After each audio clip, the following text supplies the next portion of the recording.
இந்தியாவில் எங்கு பூகம்பம் ஏற்பட அதிக வாய்ப்பு இருக்கிறது என்பது குறித்த வரைபடம் இப்போது புதியதாக வெளியிடப்பட்டுள்ளது.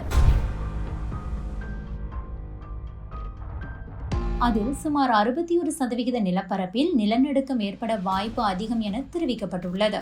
மேலும் இதுவரை இல்லாத வகையில் ஒட்டுமொத்த இமயமலையும் ஹை ரிஸ்க் மண்டலமாக வகைப்படுத்தப்பட்டுள்ளது.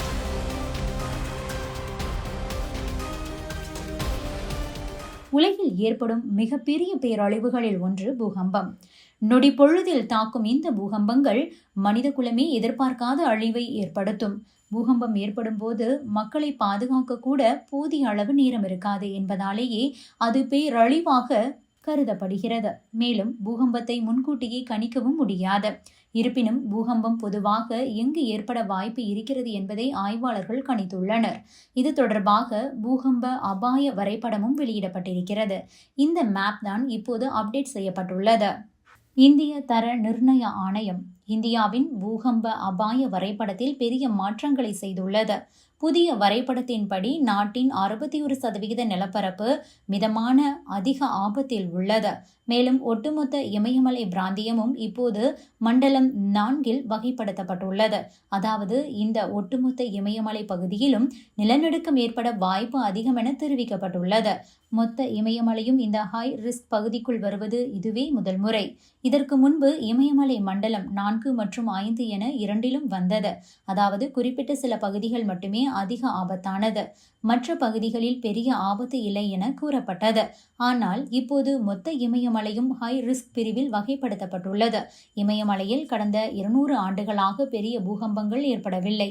இதனால் அங்கு பூகம்பம் ஏற்பட வாய்ப்பு குறைவு என்றே ஆய்வாளர்கள் முன்பு கருதி வந்த நிலையில் இப்போது அவர்கள் தங்களது நிலைப்பாட்டை மாற்றியிருக்கிறார்கள்.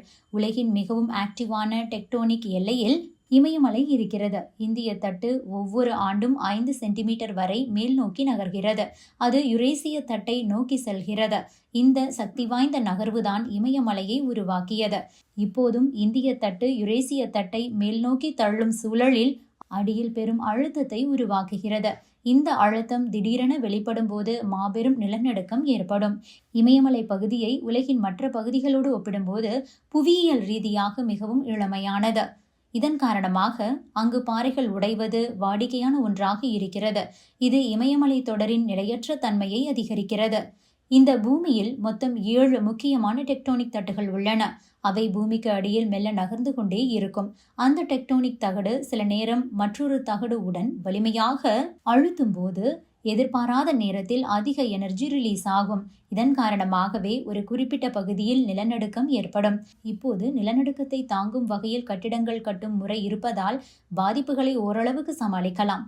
இருப்பினும் இந்தியாவில் அந்த கட்டுமானம் இன்னும் பெரிய அளவில் பிரபலமாகவில்லை என்பதும் குறிப்பிடத்தக்கது.